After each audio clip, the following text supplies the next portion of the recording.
Hi everyone, and thanks for tuning in to In Plain Terms, the podcast for anyone looking for an easy and fun way into Shakespeare's plays.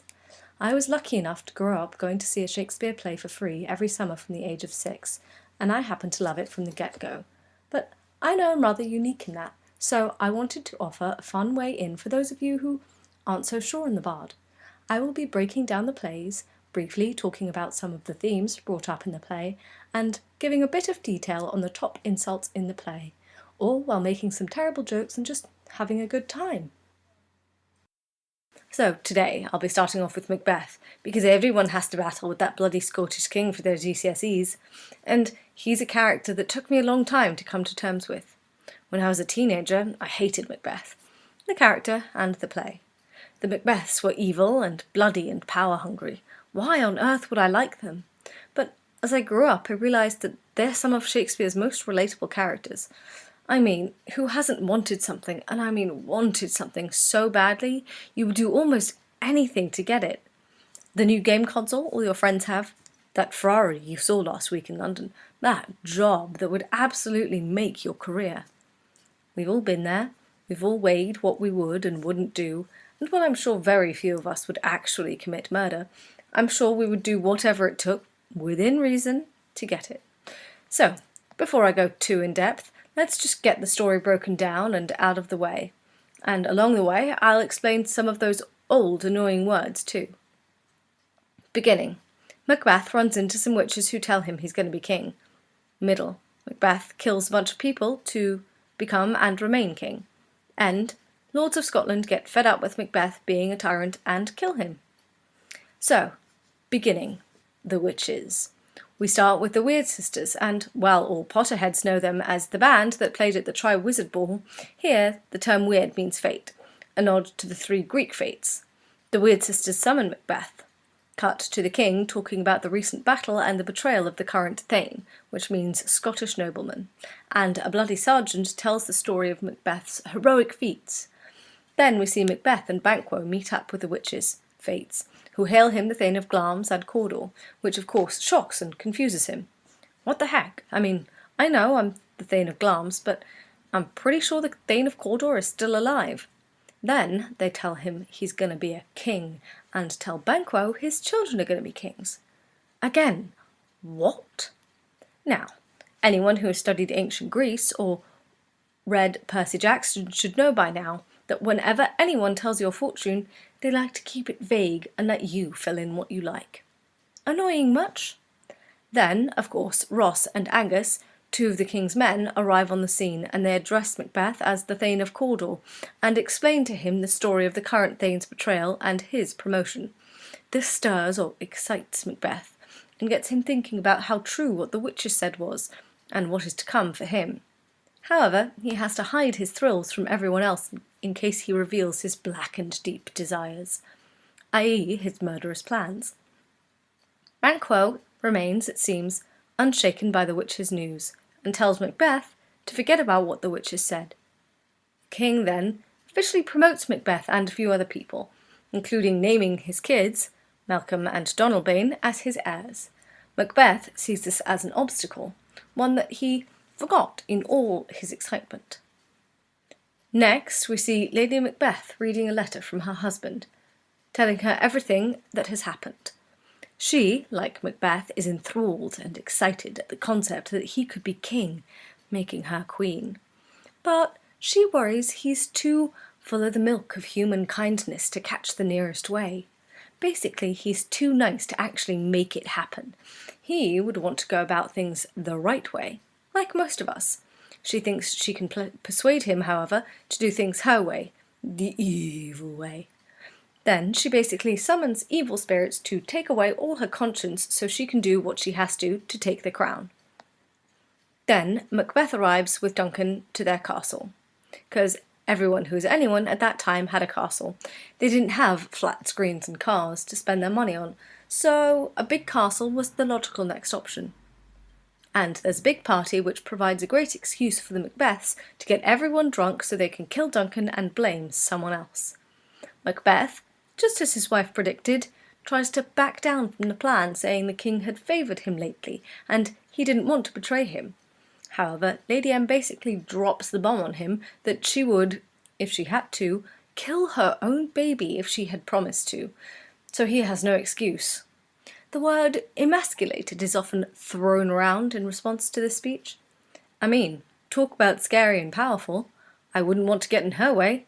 Nor did Macbeth, clearly. Middle. The Macbeths go on a killing spree. So, they kill Duncan and they frame 2 servants and they are off to the races. Duncan's kids run away, afraid people think it was them who planned it, and the Macbeth's evil plot has begun. While all this is happening, the first knock-knock joke is invented. In the middle of the night, Macduff and Lennox arrive at the door, and the drunken porter starts off answering some of his own knock-knock jokes, and then starts on some bawdy jokes, kids, by your ears, about men and drinking and sex. At this point, the Macbeths are a bit jittery, but who cares? They pulled off a murder, and Duncan's kids have fled, so woohoo! Who gets named king and queen? You guessed it, the Macbeths, and they are rocking the crown. But problem, remember when the witches said that Banquo's kids would be kings? Well, that doesn't sit too well with the royal couple, so Macbeth, who is now fully into this whole being a murdery king thing, hires 2 murderers, because he's king now, he can't get his hands dirty, to go kill Banquo and his kid, Fleance. They managed to get Banquo, but true to his name, Fleance fled. Get it? Whether or not Shakespeare named him that on purpose is not a matter for this podcast. Meanwhile, the Macbeths are holding a dinner party, during which Macbeth receives the news that Banquo has been slain, but his kid escaped. Now, Banquo was one of Mac's best mates, but also the only thing at this point barring him from his desires. So this news doesn't go down great, and Macbeth begins to lose his mind just a little bit. He starts to see Banquo's ghost at the dinner party. Lady M plays the happy host and tries to make excuses for her husband's insane behaviour, while Macbeth keeps jumping up and running around as Banquo's ghost chases him around the dinner table, sits in his spot and causes general chaos for Macbeth, the only one who can see him. I mean, imagine seeing the ghost of your best mate who you had killed earlier that day sitting at your dinner table in front of all your subjects. I mean, pretty freaky, and there were no Ghostbusters back then to call and take care of him either. What would you have done? Poor Lady M is at her wit's end. She finally dismisses all of her subjects so she can sort him out properly. Next. Now, if you have gone to see a production of Macbeth, they often cut the Hakata scene. Side note, Hakata is the queen of the witches. But it's important to the story and kind of fun. Hakata comes on all pissed off because the 3 witches did not include her in their fun with Macbeth. She is all, "What are you doing with this guy? You know he doesn't love you, no matter what you've done for him. He cares for no one but himself and his wife."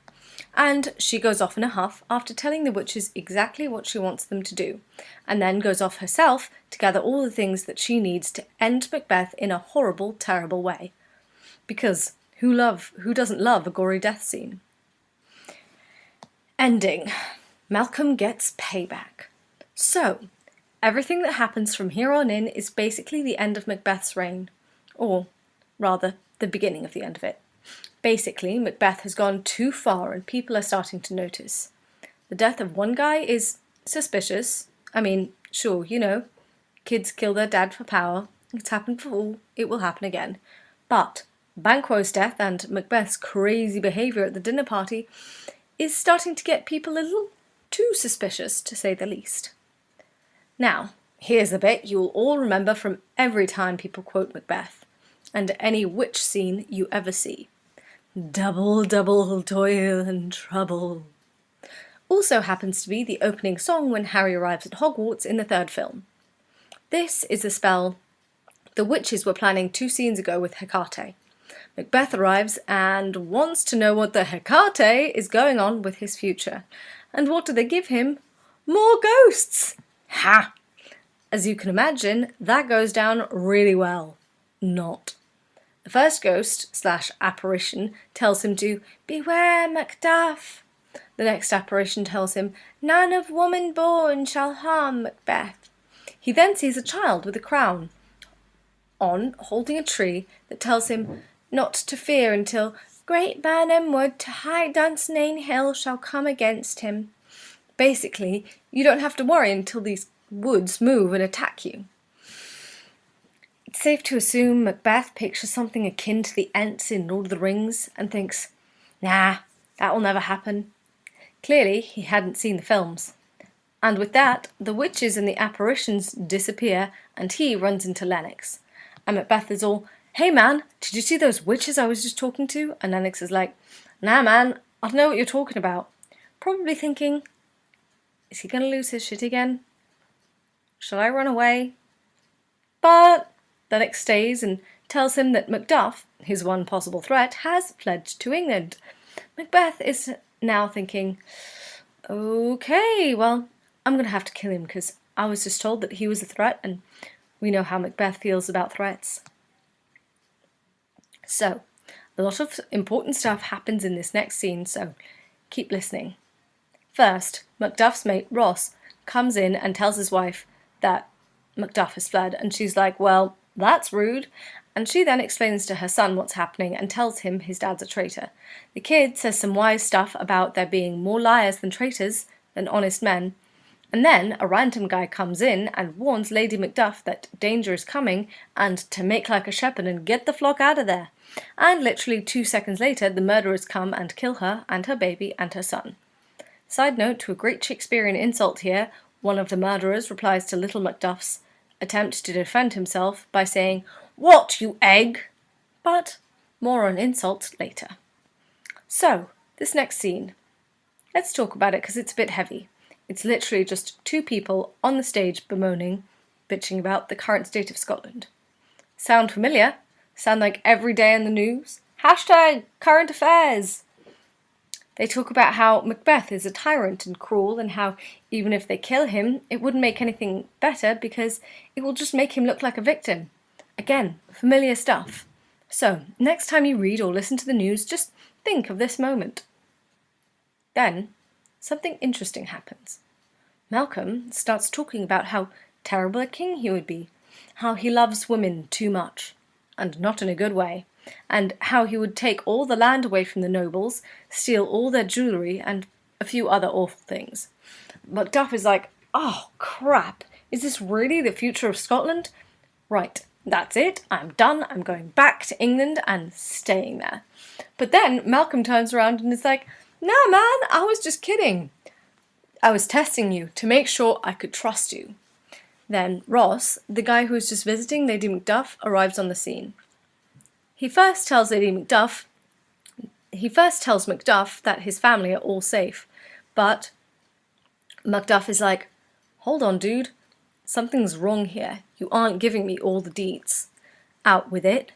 And after a lot of pushing, he tells him that his family have been viciously slaughtered, to which Macduff replies, among other things, all my pretty chickens?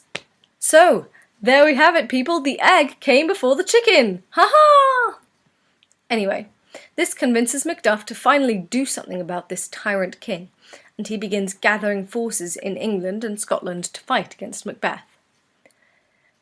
This next scene is my favourite, but maybe that's just because I'm an actor and this is such a powerful scene to perform as Lady Macbeth. It's now her turn to lose her shit, and she is so much cooler when she loses it than her husband is. Here you have another famous line from the play, out, out, damn spot. She sleepwalks and tries to wash her hands to get rid of the blood on them. Guilty conscience much? Obviously she, like her husband, is hallucinating, seeing imaginary things. The doctor comes on and watches her, and he, along with her gentlewoman, realise that she and Macbeth were definitely responsible for killing Duncan, and that she's lost her mind. Next, we have the good guys preparing for battle. A bunch of Scottish lords, Lennox, Menteith, Caithness and Angus, are hanging around and gossiping about the king as they wait for the next move. They know Macbeth is starting to panic and that he feels his secret murder sticking on his hands. They say basically anyone who's fighting for him is doing it simply because they are told to and not because of any loyalty they feel for him. I mean, we've all been there. We've all done what we are told just because we're told to and not because we want to. I mean, isn't that homework? Well, for the most part, except for this is fun. So, basically what these guys are saying is that there are now enough people that really hate Macbeth to actually go to war against him, without it looking like a minority uprising. Think People's March, but obviously with much more violence and fewer cardboard signs. Guys, I'm telling you, this is all so relevant. So, two big things happening in this next scene. One is a servant reporting to Macbeth about the English forces that are moving against him. Ooh, I'd seriously hate to be that guy. Macbeth doesn't even let the poor servant finish his sentence and interrupts him with, "Geese, villain!" Clearly, he's not a happy camper, and impatient to boot. Then he says, "I'll fight till from my bones my flesh be hacked." I mean, a bit overkill, mate, but still, epic line. Like, imagine going into battle and saying that. Then the doctor comes on to update him on his wife. The doctor is like, "Mate, she's sick in the head, not the body. I can't do anything." FYI, there was no such thing as a psychiatrist back then. Doctors thought putting leeches on someone would cure them of most illnesses, and they wondered why the plague took out most of London. Again, Macbeth doesn't take this well and tells him to scour the land to find a cure. I mean, he may be a heartless son of a bench, but when it comes to a lot of things, but he does care about his wife. So that's something. I mean, I have to say, Shaky was seriously ahead of his time in thinking about mental health. Macbeth says, "Canst thou not minister to a mind disease, and with some sweet, oblivious antidote cleanse the stuffed bosom of that perilous stuff which weighs upon her heart?" Deep, guys. He's literally saying, is there no freaking medicine for her mind? This, guys, is a solid 300 years before any understanding of a diseased mind came to light. Anyone interested can look up Clifford Beers in 1908. So, now we move back to the soldiers marching against Macbeth. Malcolm, Macduff, Lennox, Ross, Seward and his son, Seward being the Earl of Northumberland, are leading the English soldiers. Nothing really exciting happens here except that they pass through Birnam Wood and decide to hide themselves behind branches from the trees. Sound familiar?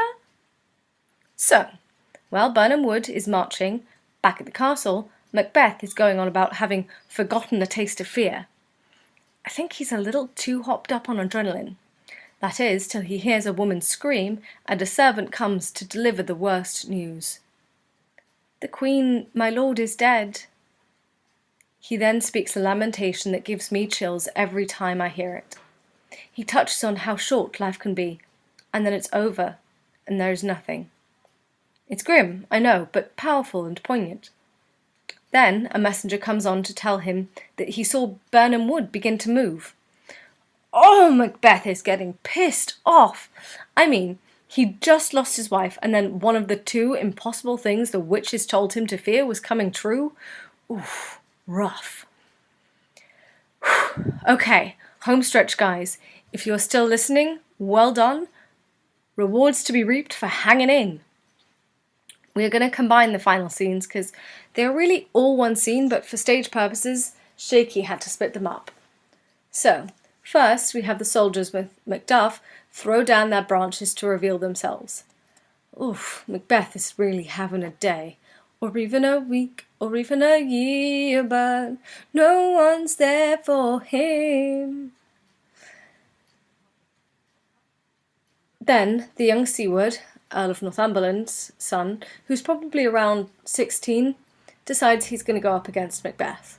Now, anyone who has seen a superhero film knows that the first one to take on the big baddie never wins. Either the hero comes into the rescue just before the villain strikes the final blow, or, yeah, you know. So, poor baby Earl bites off more than he can chew with Macbeth and is taken out real quick. Finally, Macduff shows up on the scene, and at this point, Macbeth is feeling pretty good about himself. He's all, "Mate, you can't beat me! I can't be taken out by anyone of woman born." Oh, he thinks he's so clever and brilliant. His day is finally turning around until Macduff says, "Macduff was from his mother's womb untimely ripped." aka he was delivered by C-section. Which makes sense. Sorta. I told you, fortune tellers are tricksy. Macbeth. Q. Oh, crap. So, Macbeth is killed off stage and Macduff carries his head back on as proof that he has defeated the tyrant. Yay! Gory death! Malcolm is then crowned king and Scotland lives happily ever after. Well, not exactly, but we aren't doing a history lesson, are we? Phew! We did it. We made it through all of Macbeth in just over 20 minutes. So, what do we take from this? Tyranny is bad. Don't listen to people telling your fortune. There's always a catch. And there are many, many more situations throughout all of time and history similar to Macbeth. Now go forth, my pretty chickens, and find them. Thanks for hanging in, everyone, and welcome to the insults section of our podcast, where I explain some of the insults found in Macbeth, ones you can find on the internet and others yet to be explored. First up, you should be women, and yet your beards forbid me to interpret that you are. Act 1, Scene 3. When Macbeth first meets the witches, he thinks they are so ugly and hairy they can't possibly be women. This is the most likely origin of the modern-day witch that we see in cartoons, with warts and hairs growing out of them. Perhaps this is why women are so concerned about facial hair too.